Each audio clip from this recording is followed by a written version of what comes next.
Welcome to episode 9 of the Lightning Round. I'm your host, Lightning. And I'm your co-host, Robot. And the Lightning Round is brought to you by Philly Games. You can go and check out their new game, Welcome to Ponyville, that is currently in development on their website, www.phillygames.com. First up for the announcements this week, we have the announcement that Robot Butterfly, due to her unbelievably busy schedule, is going to have to be leaving the podcast. This is her last episode. And that means that next week I will be joined by Rashi Dash, which is one of the producers of Philly Games, and he will be my new co-host. So that'll be coming up next week. As for the interviews, this week we have an interview with Coco Nero, a notable Bruni musician. Next week, we will be having an interview with the Equestrian Dreamers team, which is the team behind My Little Investigations. The week following that, we're going to be having our interview with Saberspark and Paleo, the group of the two people that are on Equestria Radio, Everfree Radio, doing their Brony Breakdown podcast. The week after that is going to be our interview with Rob Kiprin 53, the author of My Little Dashie, and following that will be our interview with Twilight Clapple, one of the authors from FinFiction. So lots of interviews coming up. The last announcement I have is something new that I've come up with. I'm going to be starting fully voiced fanfiction readings instead of trying to do all the voices myself. So I got a group of VAs together, and we're going to be starting that very soon. So with that, we're going to head into our interview with Coco Nero. Alright, our interview for this week is with Coco Nero, a notable Brony musician in the community. Am I supposed to say hey? Yeah. Yo, what's up? What's going on? So, why don't you first tell us about yourself a little bit and how you became a Brony? Ooh, hard. Let's see. Actually, when I first saw the show, I believe it was sometime last year, I saw the Trixie episode first, and I actually didn't like it. I saw the show, and I was like, oh man, why is this other pony so mean? Like, why is it such a douche? And who's this purple one? Why does everyone hate her? Blah, blah, blah. I figured she was like a side character at that point. And, right? And yeah, I was like, oh man, everybody dislikes her, blah, blah, blah. And for some reason, I just didn't like the show. And, a few months ago, 3 to be exact, I'm guessing, right about there, I just restarted watching it from the beginning, and I was like, okay, this is really interesting. I like the characters, I like how they act, how they interact, what the show is kind of about. And it intrigued me, so I just kind of kept on watching a little bit more. And it was, instantly I was just kind of like, okay, I love this show. I was like, all right, I love these characters, they're great. Why didn't I watch it from the beginning the first time, like a year or something ago? And pretty much that's how I became a Brony, right? That's the story behind that. All right, so where did the name Coco Nero come from? Oh, that name. That one was actually from Monster Hunter, if you guys are familiar with that game. It's just the name of one of the random cat things in the game. It's just like a silly little name, and I used it from whenever ago, and it just kind of stuck. And it actually means sleep here in Japanese, apparently, but I had no idea that even was the translation up until 2 weeks ago. Which is kind of silly. So that's where that name came from. So, you're mostly notable for your musical talent and stuff like that. How did you become a musician in the first place? And did you start that before you became a Brony? Oh, yes. As a child, as a wee little colt, I was kind of always exposed to a lot of classical music. Like my dad would play tons of opera, tons of classical, Chopin, freaking Rachmaninoff, and a ton of Luciano Pavarotti. Right. So I would, as a little kid, I'd be walking around the house trying to be an opera singer. I'm like, yeah, I want to be an opera singer one day. I'm gonna be singing this and that, and I'm gonna be famous and whatnot.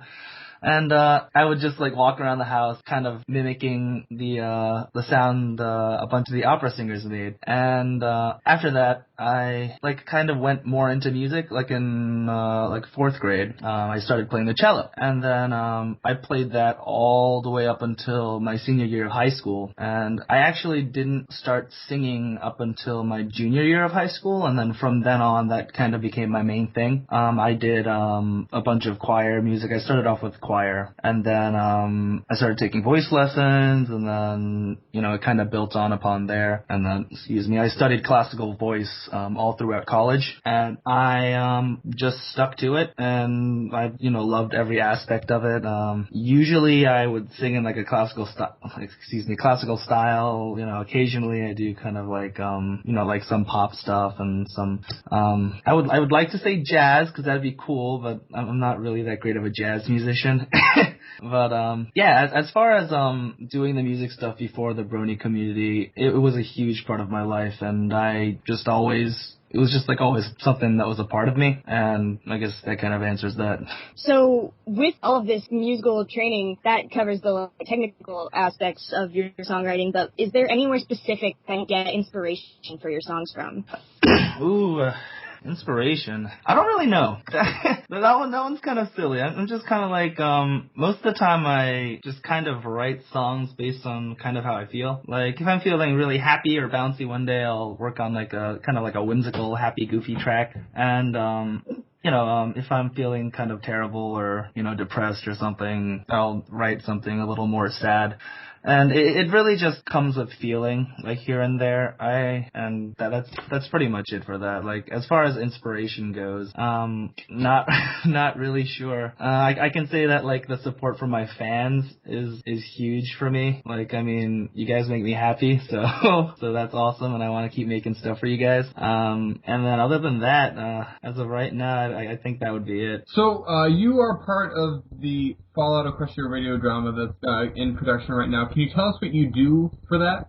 Oh, yeah, sure. I am actually just one of the vocalists and underscoring, or one of the musicians for the scoring for the radio drama. And we have a few talents in there working on that, which is awesome. We have Dr. Dissonance, warbalist, who is awesome. He actually got me into the whole thing, and he actually is probably the guy who helped me get into the Brony music scene to begin with. And I got to meet a bunch of cool people. There's Dr. Dissonance, warbalist, Pony-One Kenobi from the Beetle Bronies, and Pashu. And we're all the musicians working on the scoring and the songs, and from anything from kind of like the promotional videos that we're doing, and also just kind of like silly things that we're like promotional, silly, and kind of just scoring for the entire drama as it goes along. I'm actually pretty minor when it comes to the musical scoring. That's more Dr. Dissonance and Warbalist field. And then I'm doing me and let's see, I think I'm more of one of like the singers for a bunch of the things, and I guess that's it. I'm not really allowed to talk much about what's going on in the project, if that's okay. So yeah. All right. So Friendship is Witchcraft. You cover their songs a lot. Why? Ooh, talk about eye candy. I love Friendship is Witchcraft. Can't express how much I do. And, some people will argue, they're like, oh, it's not that great. It's not that great. It's not that clever. The voice acting's blah. I beg to differ. I love it all. Like, I think all the voice acting is just perfect for it. And even if it's not like extremely professional quality, it's extremely well made, I think. And I think as far as, I think it actually gives it a little bit of charm. Having a lot of the characters just kind of be like silly and goofy, like in one of the episodes, the voice for Silver Spoon. I just burst out laughing when I heard that, and it's just an amazing thing, and I definitely give a shout out to the creators of that, because I just love it so much. And the music is actually very well written. A lot of it is pretty interesting, and I don't know. I've just always kind of been a sucker for deceptively happy tunes with awful lyrics. so that's kind of where that's kind of why I like the song so much. But I just think the overall show is just like a comical, very clever show. So now, the music that you cover is a lot of different genres. You have like orchestral pieces, but you also have like ballad covers and stuff like that. Is there any genre that you favor more than one? Ooh, the answer would be no. I love classical music, but that doesn't mean, I like one specific genre over another. As far as music that I cover or that I write, pretty much anything that I find pleasant to my ear or something that's interesting to me, I'll put in the time to do. So, one day it might be like a classical song, it might be like, like an oldies pop song, or it might be like a new pop song, or it might be, like some sort of attempted jazz piece or opera or, whatever. But as far as the actual, me liking a style of music over another one, I'm gonna have to say no. Like classical, maybe a little more, but that's kind of like piano music that I love. So I guess that kind of answers that. Not really. So you seem to do in about equal parts your own completely original compositions as well as covering songs from the show and Friendship is Witchcraft. Which one of those two things do you enjoy more? Ooh, I'm gonna say I probably enjoy doing both.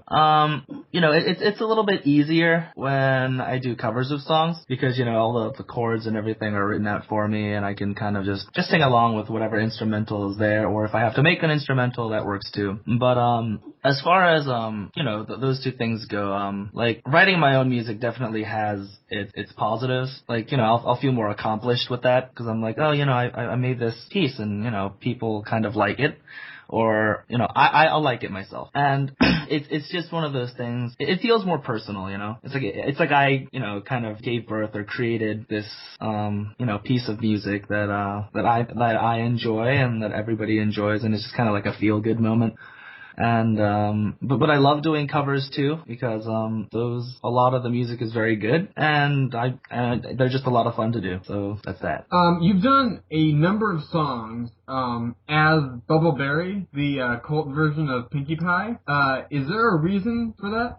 Oh yeah, the reason for that is just because a couple of the times that I've actually just thrown some Pinkie Pie songs out, a lot of the time I sing that way. It's a little bit more nasally because Pinkie Pie's voice is kind of a little bit more forward. It's sharper, it cuts. So I figured with that sort of singing, you always want to get like the kind of emotion through, and I always kind of was just like, okay, so Pinkie Pie is like this really happy, bouncy character. It's gonna sound kind of nasally and kind of, very high energy. And I didn't really think about actually making it a Bubbleberry voice up until recently, where I put up some covers and people were like, wow, this sounds like a really good Bubbleberry. So I was like, oh, okay, maybe I should kind of like delve further into that.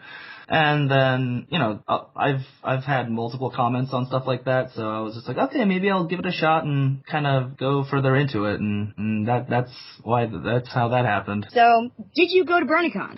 Ooh, no. I'm ashamed. Oh, that's quite unfortunate, right?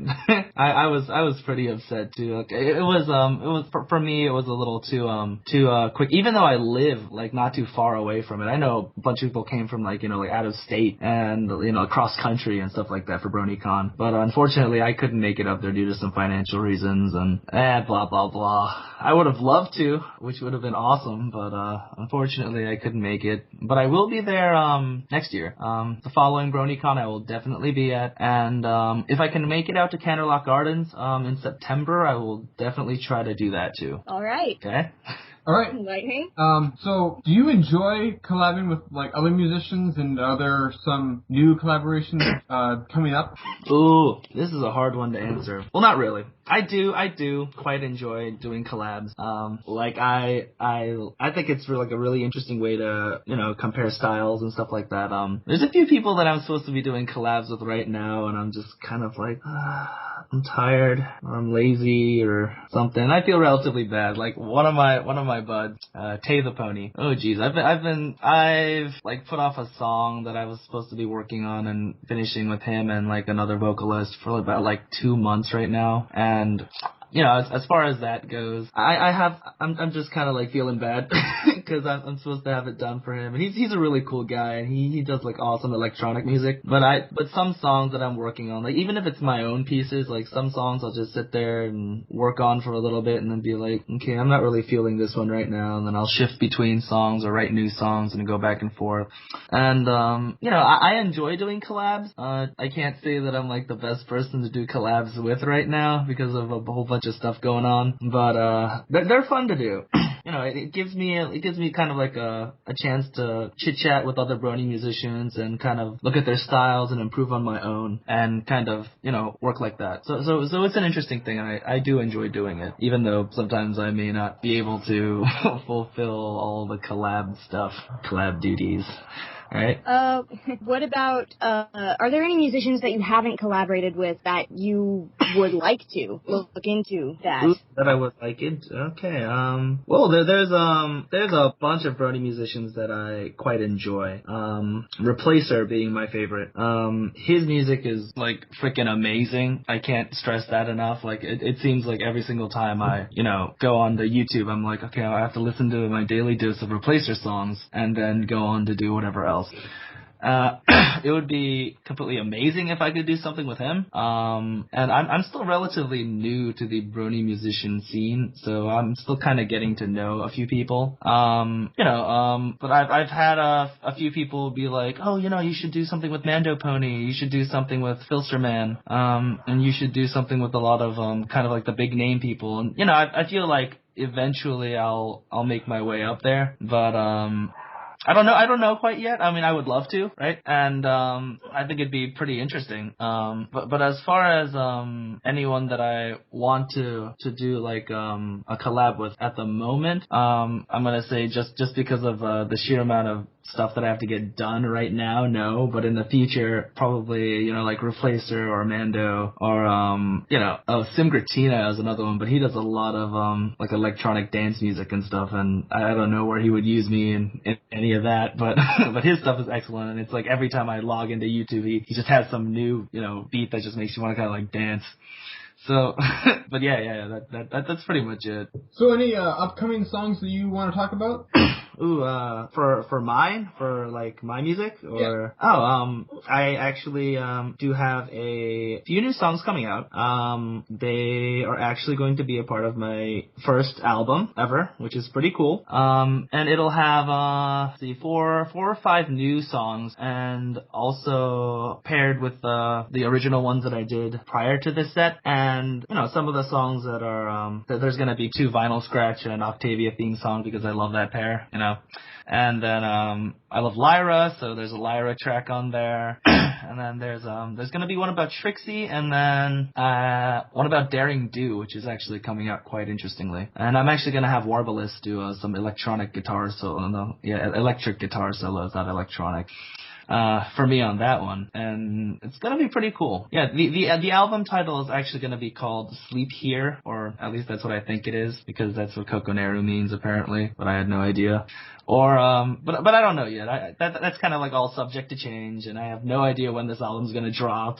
Kind of depending on when I finish it, I guess. And I'm gonna put it up. It's gonna be on Bandcamp for free. Essentially, it's just gonna be name your price, because I know I want to share with my music with everyone, and I know a bunch of people can't they can't afford to be putting money, or they don't have PayPal accounts, or they don't have whatever accounts, and that doesn't matter to me. I just feel like if you enjoy my music, you should be able to have it. So that's why that's going up for free, essentially. Okay. All right, that's freaking awesome. I'm excited for that. Yeah. Cool. It looks like you've answered all our questions. We got through this one quickly too. So before we finish this up, do you have any last minute comments or people that you want to give shout outs to? Ooh, shout out. Fun. Man, I gotta shout out to my entire Fallout Equestria radio team. They've been very supportive through everything. And I wish I could just name all their names right now, but there's a ton of them out there, and one of them's gonna feel bad if I don't mention them or something like that. So I'm just gonna go ahead and shout out that all of them are going to be or all of them are awesome over at the Fallout Equestria team, or the radio drama team. And all of them mean a lot to me. They've supported me, through thick and thin as, and if I'm feeling kind of down, I'll like talk to them and they'll cheer me up, stuff like that. And two other people that I want to give a shout out to as well. My artist, my main go-to artist, Irritable Giraffe or Taylor. Yeah, Tay. Love you.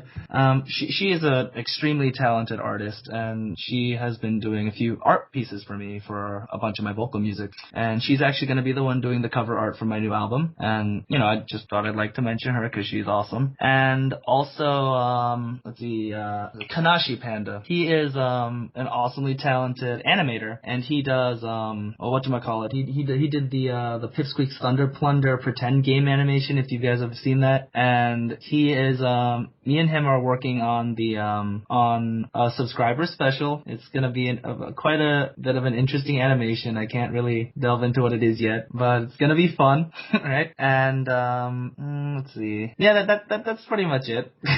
So. All right. Well, thank you so much for joining us. Yeah, awesome. Yeah, thank you guys for having me. I mean, it's a lot of fun. I just hope that my first interview didn't totally fail sauce on me. I think it went really well. Okay, awesome. So coming up next, we have the news for the week.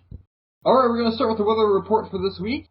First up is a possible Season 3 character that has been revealed. A microsite popped up over on the Hub website and had a couple of mini-games. It's very, very close to what they did pre-wedding when they had all the, stuff you could do on their website. One of the things that they had, there was a quiz that you could take, and there was a possible Season 3 character that was found in the quizzes. All it was is a screenshot of a head of a pony, and it's very unclear exactly what his role is going to be. But yeah, it looks like probably the villain for the season premiere. But like I said, not much information to go on right there. So you can take a look at that in the show notes. All right, next on the list we have some more information from Comic-Con. In the Shop Factory catalog, there was a section about My Little Pony DVDs, and along with the Friendship Express and Royal Wedding DVDs, there was another one listed to come out on December 4th called Adventures in the Crystal Kingdom. I'm assuming that it's going to be of the same ilk as the Friendship Express DVD in terms of episode content, but there's going to be a DVD coming, and we can buy it in December. So more on that in the show notes. Earlier this week, they posted a Q&A from the Comics Alliance. And they asked Megan McCarthy about a possible Friendship is Magic movie, and she responded with no, not with me. And there was a couple of people that were confused about that. And she posted up a response on her Twitter clarifying that what she meant was that it's not a matter of wanting to do a feature-length movie. She said she'd love to, but it isn't up to her. So it's not that there isn't going to be one. It's just that it's not for her to decide. So you can look at that in the show notes. Howard Stern talked about bronies, and it was really inflammatory, and it was awful. And PR representatives from BronyCon and Tara Strong responded to him, and they're just like, "Shut up, Hair Sprite and Lightning." Yeah, there's one thing I want to make clear about this is that this is Howard Stern we're talking about. He does this for a living, and it was kind of a matter of time before he came along the brony community. I would really don't even really give him the time of day. It's not, anything he says is not gonna matter. He's just one of the biggest assholes on radio these days, and it's just not worth it to even listen to anything he has to say. So just love and tolerate, even if he doesn't deserve it. On a news level, trying to remain unbiased, just saying the sort of stuff that he went over, he focused mostly on the Clop and Rule 34 community, and interviewed people specifically about clopping, and that was what he focused on, and that has rubbed a lot of people the wrong way for obvious reasons. But yes, there's a lot more on that in the show notes. Next up on the list, we have one of the writers from is Magic that joined the Twitter cast. His name is Chris Savino, and you may know him by creating The Great and Powerful Trixie. He was the one that wrote that episode, and you can find more information on that in the show notes. And Ponies Around the World has begun its submission stuff. They have posted 2 days worth of submissions from people who took pictures of their toy ponies in awesome places, like in front of Rangers Stadium and BronyCon and the Golden Gate Bridge and loads of places. This is turning out to be really freaking awesome, and there's just a lot of cool things in these, and there are links to both of those galleries in the show notes.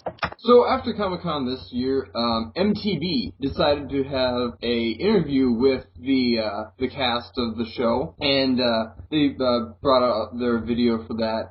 It's really funny to watch, and it's pretty cool, so you can take a look at that with the link in the show notes. Alright, next on the list we have some Season 3 stuff. There was a rumor going around that Season 3 would be released in August, and Sophisto asked the Hub to confirm the date, and they will not be releasing it in August. It says that it will be out by the end of 2012, and because that DVD is scheduled for December, it should premiere before then. So sometime in that autumn window is when we can expect it, and that is the news on that. You can find more on that in the show notes. Next thing, we have more bronies in the news. This time it's Fox again. Not so bad as it was last time. This one was actually done in a article form as opposed to actually being on the TV, and it focused on military bronies, especially the ones that they met at BronyCon. It's mostly neutral. Like, it's not saying anything bad about it. The only negative thing that it really had in there was actually not from them, but they mentioned that the patch that they had for their uniform probably went against a couple military regulations because it's not sanctioned by the military. But other than that, it's fairly neutral, and you can go and check that out in the show notes. Next on the list, we have some stuff from Canterlot Gardens. If they keep this up, they're going to be like Everfree Northwest, who's had like the entire cast of the show over there. Canterlot Gardens has announced Andrea Lippin is going to be at Canterlot Gardens, which is fantastic. So there's going to be lots of partying. Yay. And also, another person that they have announced is Quentin Flynn, who is the voice of Raiden in Metal Gear Solid, and also he's Axel in Kingdom Hearts and Reno in Final Fantasy VII. And I know, I'm freaking out. So that's awesome. There's a lot more stuff on Canterlot Gardens in the show notes, which is including their opening staff stuff for volunteers. And just go check that out in the show notes if you want to know more about Canterlot Gardens. More spoiler information coming in from the Hub. Recently they brought out that Crystal Kingdom toy that they found at Target, I believe, and it's been confirmed now that Princess Cadence is the ruler of the Crystal Kingdom. So yeah, she's actually a real princess now instead of just some magical alicorn that just appeared out of nowhere. So more information on that in the show notes. Next on the list, we have some stuff from the Summer Funimation Project, who of course has been holding contests for stuff for a while now, and they've announced the winners for their screenwriting competition a while back. The winner is Alaka Sham, written by Ethan Kruger, and they have also announced the winners for their storyboard contest, it seems, which is Yazob, Jennifer Delk, Corey Grayson, Michael Coulter, Christina Miares, and Pony Rake. And there's so those are the people who win and stuff. So, Summer Funimation Project, go look at it. They're doing stuff. Show notes. Next thing is something pretty cool. Ponies have now entered the world of pro racing. Philly Games was able to get their logo onto a vehicle on the pro circuit, and recently actually had a race, and they started, the car started in dead last and actually ended up placing 11th, so that's pretty damn good. And you can check out all the pictures pictures for that in the show notes, as well as on Philly Games website, of course. Convention news. We've got some stuff from Galacon and EQLA today. Galacon, BronyCon, Germany, they have a press release with a bunch of stuff about their policies and color codes and stuff for their staff, and lots and lots of stuff. So, they've got, if you want to look at that press release, go check that out in the show notes. Also, EQLA has announced John Hoseko to be there, and who is, of course, I'm pretty sure the most popular pony artist in the community, with, Princess Molestia and stuff. So, if you're going to EQLA, so will John Hoseko, so just go. And more on that in the show notes. Last thing we need to talk about today is some more information from Everfree Northwest. They have once again expanded a little bit, and they are allowing a few more people to buy tickets. That started out on Tuesday, July 24th, and I'm unsure if they sold out again, which they probably did. They did say that if you purchase a sponsor badge after they sold out last time, and you wish to downgrade to a general admission, you can do that. But you'll also lose all the awesome perks that came with the sponsorship badge. So this is unlikely to ever happen again. So if you want one last chance at Everfree Northwest, you can check that out in the show notes. And that brings us to our PMTV segment. Lightning, you can kick it off with the videos. Alright, starting off with the videos this week, we have a Pony in a Box mini that came out. This one is called The Best, and it features Bitfire and Soren as fillies. It's unbelievably cute, and the vocals are done by Robot Butterfly, and who was the other one, Robot? Neil Whitcaster. Okay. So the vocals are done by Robot Butterfly and Neil Webcaster, and it's just ridiculously cute. So you can go and check that out. The next video I want to talk about is a trailer from the new Lunar Republic project that's coming out. It's really kind of interesting. I haven't heard too much about it, but the trailer piqued my interest. So you can go and check that out as well. Now, earlier this week, Rena-chan has brought out a little bit more Colgate stuff. It's kind of exploded over the last week. The very first thing that she brought out was this brushy song that she sang as Colgate, and it's just kind of gone upwards from there. So you can check that out as well. I mean, they've even had, The Living Tombstone has done remixes of that song, so it's kind of ridiculous. The next thing on the list is something that Diley put out on his DeviantArt page, which is an animated short called Lyra Caught With Her Pants Down. It's featuring Lyra and Bon Bon and just, kind of the crazy shenanigans that they get into. Bon Bon should probably be used to this by now, but it's pretty funny, and you can go and check that out as well. Last video to talk about this week was the new video that they put out for their extended theme song. They brought out their extended theme pretty early this year, and it was really only done with clips from season 1, and they redid it over the summer so that it now includes clips of both season 1 and 2, and they showed it at Comic-Con, but the Hub actually put it up on their YouTube channel now, so it's in HD and much better quality. So you can check that out, and all the links for this is in the show notes. Alright, music time. We had a lot of great music from some not huge names this week. So, let's get into that, shall we? Alright, first on the list is Calm Before the Storm by Woody. Woody is an orchestral musician who does instrumental stuff, but it's really, really good. And it's not often that an instrumental track, gets me as hard as this one did. This is a beautiful, amazingly well-made song, and you should definitely check it out, whether or not you like instrumental music. Next on the list, we have Ruby Skies and Violet Clouds by Lavender Harmony. It is drum step, and it is amazing. It's got the best dubstep drops I've ever heard in the entire fandom, and I really like dubstep, so Go check that out. It will renew your faith in everything. It is so fantastic. Next on the list we have The Attenuator by Mindcog, which is based on the fanfiction Antipodes. Now, Antipodes is, of course, a fiction that exists, and it is about ponies. And also, there may or may not be an audiobook being made of it that I am in, which you should watch. But this guy, Mindcog, he makes amazing music, and a lot of it is based on this fanfiction. He writes, like, a film score for it, and this guy could actually do films. He is very, very good at composing for what would be a film if it wasn't a fanfiction. And he just needs to get a job in movie. Just make it happen. It is just amazing to listen to this show.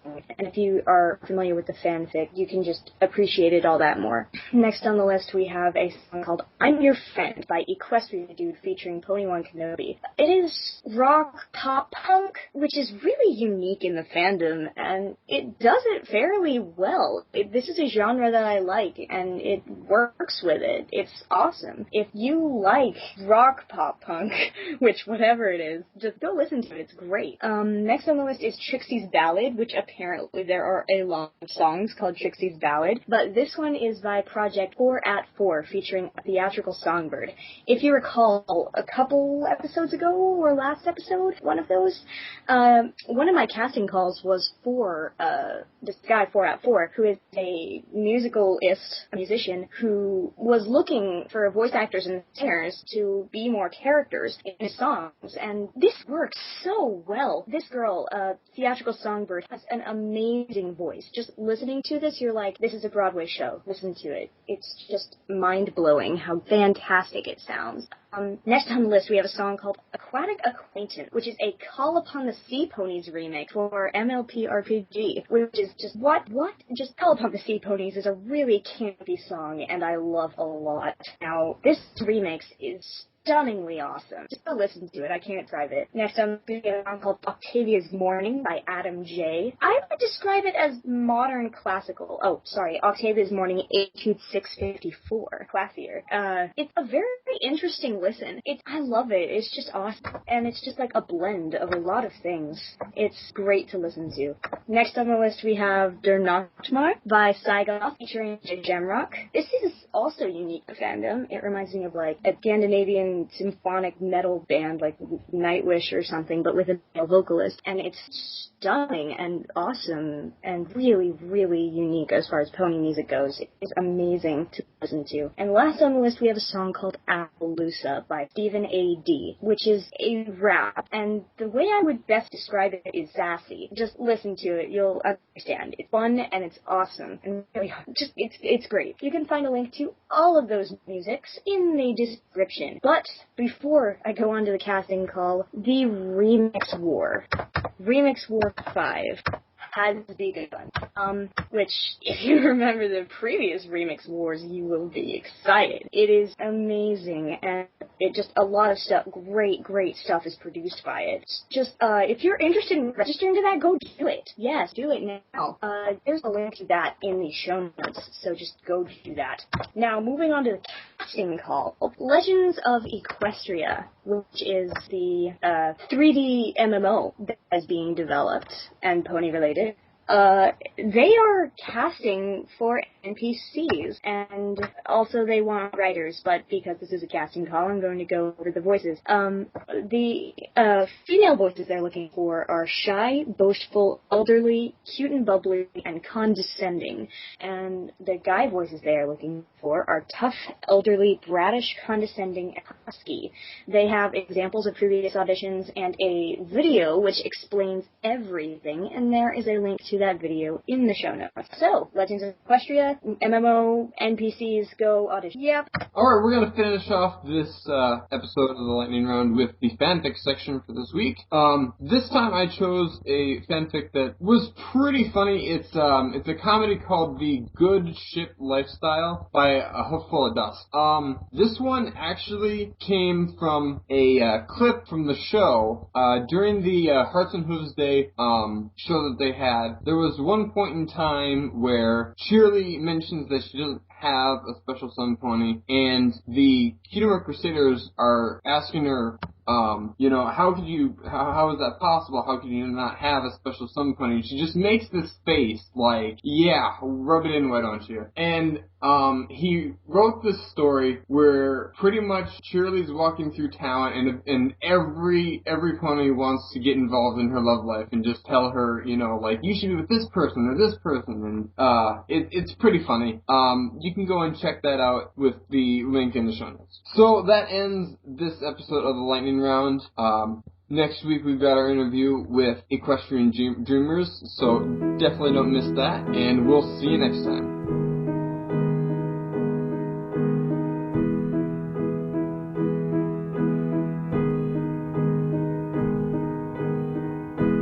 Don't you worry now, Scootaloo. Everything will be alright. Don't you fret or regret the things you can't do. We love you, Scootaloo.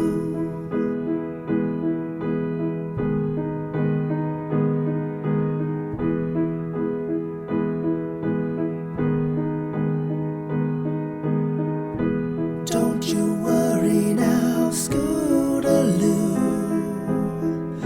Just remember that everything can have a part too. Even you. Believe me, it's true. We love you, Scootaloo. Oh, Scootaloo. Oh, Scootaloo. Scootaloo. Scootaloo. Scootaloo. Scootaloo.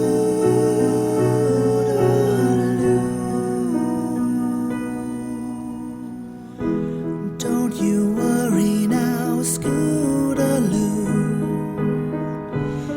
Everything will be alright. Don't you fret or regret the things you can't do. We love you, Scootaloo. We love you, Scootaloo.